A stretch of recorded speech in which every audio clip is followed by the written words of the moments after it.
नमस्कार, स्वागत है आपका डीटीएस की क्लासेस में। आज के हिंदी के प्रसंग में जो आपको बताया जाएगा वो है अविकारी शब्द। विकारी शब्द। विकारी का मतलब होता है परिवर्तनीय। सबसे पहले समझ लो विकारी होता क्या है। ऐसे शब्द जिनमें बदलाव किया जा सके, चेंजेज हो जाए जिसमें। और शब्दों में बदलाव होता कैसे, तो इसकी अगर हम परिभाषा आपको दें तो क्या होता है। उपसर्ग, प्रत्यय, काल, कारक के आधार पर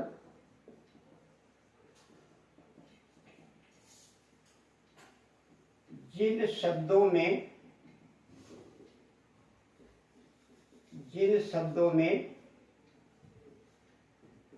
परिवर्तन किया जा सके उन्हें विकारी कहते हैं। जैसे समझिएगा कि किसी भी शब्द में बदलाव करने के लिए 4 नियम हैं। या तो उपसर्ग लगाओ, या प्रत्यय लगाओ, या काल चेंज करो, या कारक बदलो, तभी वो शब्द बदल सकता है। जैसे अगर हमने यहाँ पे लिखा है पुस्तक, आगे हम अगर इसमें ई प्रत्यय जोड़ दें तो शब्द हो जाएगा पुस्तकीय। शब्द क्या बन जाएगा? पुस्तकीय। इसका मतलब है पुस्तक एक विकारी यानी परिवर्तनीय शब्द है। इसी प्रकार जैसे अगर हमने लिखा जंगल और जंगल में हमने बड़ी ई की मात्रा का यानी प्रत्यय लगा दिया तो ये शब्द हो गया जंगली। इसका मतलब है शब्द विकारी है, परिवर्तनीय है। इसी प्रकार अगर कहीं लिखा है डर और डर शब्द से पहले ने उपसर्ग लगा दिया, शब्द हो गया निडर। इसका मतलब ये विकारी परिवर्तनीय शब्द है। और जिन शब्दों में किसी भी प्रकार से परिवर्तन या विकार ना हो सके उनको अविकारी या अपरिवर्तनीय शब्द कहा जाता है। तो यहाँ का आज का जो प्रसंग या आज का जो विषय है वो विकारी शब्दों के संबंध में है। अब देखते हैं आपकी परीक्षा में कैसे प्रश्न आते हैं, किस तरीके के आते हैं, उस पर ध्यान दीजिएगा। सबसे पहले पूछा जाएगा विकारी शब्द कितने प्रकार के होते हैं। तो विकारी शब्द के जो भेद होते हैं वो 4 होते हैं विकारी शब्द। संज्ञा, सर्वनाम,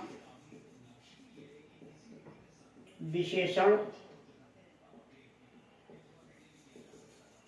और क्रिया।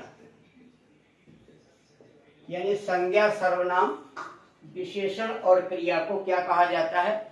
विकारी यानी परिवर्तनीय शब्द। तो सबसे पहले यूपी पुलिस लेखपाल आदि की परीक्षाओं में ये पूछा जाएगा कि इनमें से कौन विकारी शब्द है या नहीं है।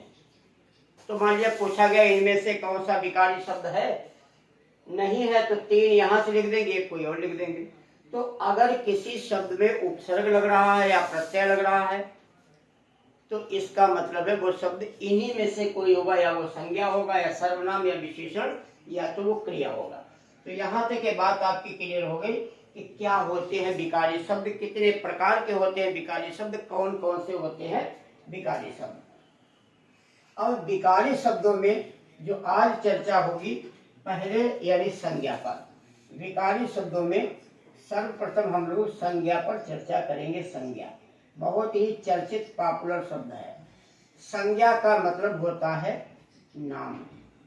ध्यान रखिएगा, इस संसार में जो भी चीजें हैं, जितनी भी चीजें हैं, उन सब का अपना कोई न कोई नाम जरूर है। हर वस्तु का अपना नाम। कोई भी चीज देख लो, यही आप देख लो, कैमरा है, बोर्ड है, मार्कर है, पंखा है, पर्स है, छत है, जो कुछ भी दिखता है उसका अपना नाम जरूर होता है। अब ध्यान रखिएगा हमें, यानी आप कह सकते हो संसार के सभी नाम। संसार के सभी नाम क्या है? संज्ञा है। ऐसे बोल सकते हो संसार के सभी नाम संज्ञा है। तो जो चीजें हमको दिखाई पड़ती हैं वो क्या है? वो या तो कोई व्यक्ति है, व्यक्ति का मतलब होता है कोई जीवधारी, या कोई वस्तु है, वस्तु का मतलब क्या होता है स्थान, या तो कोई क्या है व्यक्ति है या कोई स्थान है। ध्यान रखिएगा, या कोई व्यक्ति या कोई वस्तु या कोई स्थान। तो व्यक्ति के अंतर्गत सभी जीवधारी आ जाएंगे, वस्तु में सारी चीजें आ जाएंगी, मेज है, टेबल है, पंखा है, कुर्सी, वो सब वस्तुएं। और स्थान में कोई भी स्थान हो, कोई भी मैदान है, कोई भी शहर है, वो सब स्थान की श्रेणी में आ जाते हैं। अब या क्या आ जाएगा, या आ जाएगा गुण या दोष, जिसे कहते हैं भाव, जो नहीं दिखता है। इस प्रकार ये सभी संज्ञा हैं। ध्यान रखिएगा, ये दृश्य है यानी दिखाई पड़ेंगी, और ये अदृश्य है, नहीं दिखाई पड़ेगी, अदृश्य। अब इस हिसाब से अगर हम इनकी परिभाषा देना चाहें तो कैसे परिभाषा लोगे, यहीं से इसकी परिभाषा बना लो। देखिए, जब हम किसी विषय के बारे में पूरी जानकारी रखते हैं, उस विषय को समझ लेते हैं, सीख लेते हैं, तो उसकी परिभाषा देना आसान हो जाती है। और सीखते नहीं हैं तो केवल रटते हैं, तो रट करके परिभाषाएं आप भूल जाते हैं।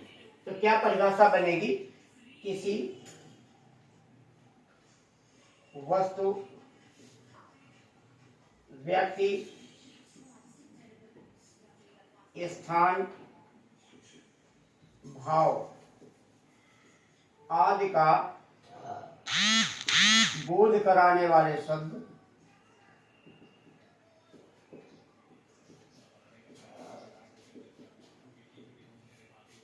संज्ञा कहलाते हैं। संज्ञा कहलाते हैं। कितनी आसानी से आपने इसकी परिभाषा बना ली। किसी वस्तु, व्यक्ति, स्थान आदि का बोध कराने वाले शब्द क्या कहलाते हैं, संज्ञा कहलाते हैं। ठीक है, या तो कोई व्यक्ति होगा, या कोई वस्तु होगा, या कोई स्थान होगा, या कोई भाव होगा। यानी भाव क्या होंगे, इन्हीं के गुण दोष हो सकते हैं, यानी जो अदृश्य चीजें हैं वो चीजें हो सकती हैं। अब अगर देखते हैं कि संज्ञा के कितने भेद होते हैं, संज्ञा कितने प्रकार की होती है, अलग अलग पुस्तकों में संज्ञा के भेद और प्रकार पर चर्चा की जाती है। अब देखते हैं इसके प्रकार या संज्ञा के भेद पर ध्यान देते हैं। संज्ञा के जो भेद हैं, संज्ञा के जो प्रकार हैं, वो मूल रूप से कितने हैं। मूल रूप से संज्ञा के भेद होते हैं दो। देखिए, प्रश्न परीक्षा में कैसे होगा, आप किस प्रकार से जवाब देंगे, उस पर भी ध्यान रखिएगा।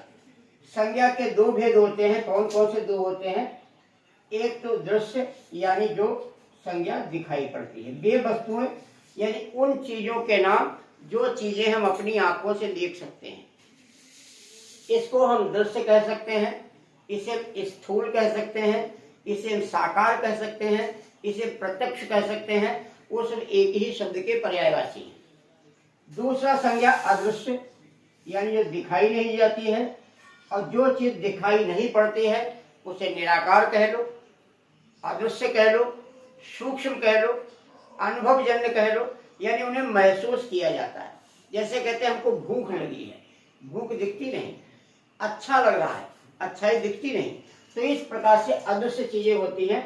अब जो दिख रही हमें, वो क्या दिख रही होंगी, या तो कोई व्यक्ति दिख रहा होगा, यानी कोई जीवधारी, या कोई वस्तु दिख रही होगी, या क्या दिख रहा होगा, कोई स्थान। यानी संसार में हमें जो कुछ भी दिखाई पड़ता है वो या तो कोई वस्तु होता है, या कोई व्यक्ति होता है, या कोई स्थान होता है।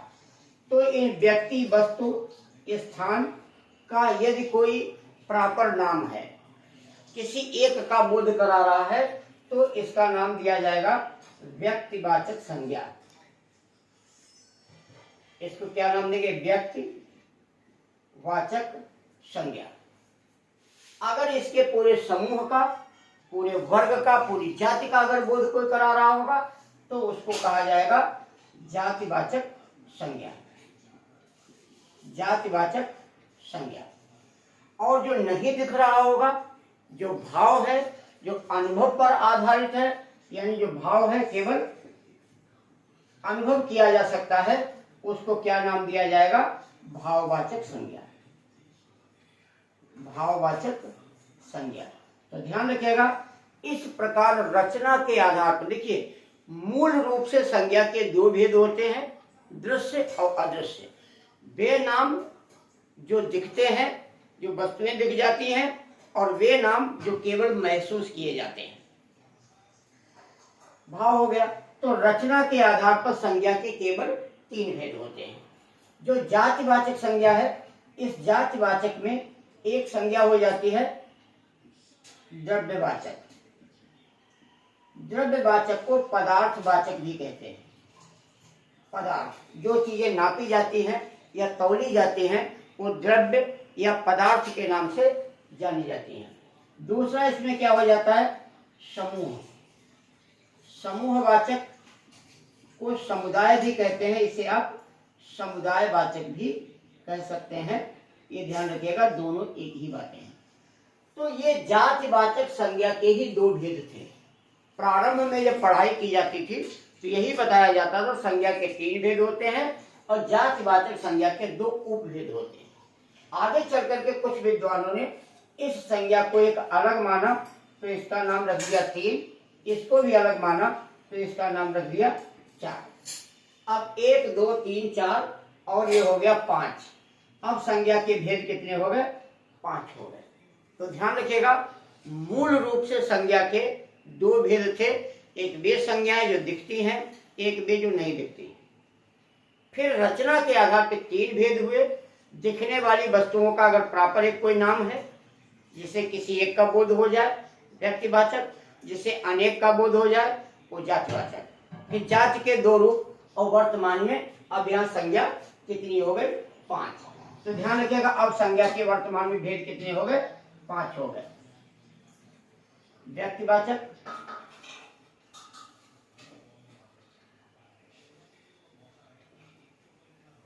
उसके बाद में क्या आ जाएगा, जातिवाचक, फिर आपका आ जाएगा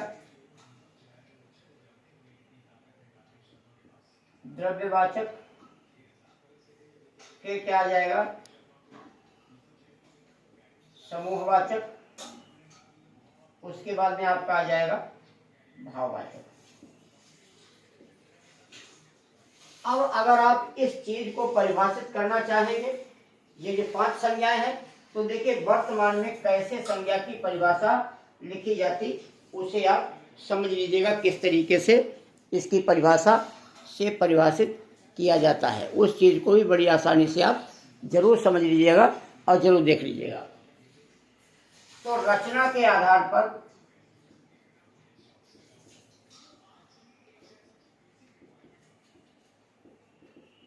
संज्ञा के 3 भेद हैं, परंतु वर्तमान में अधिकतर विद्वान संज्ञा के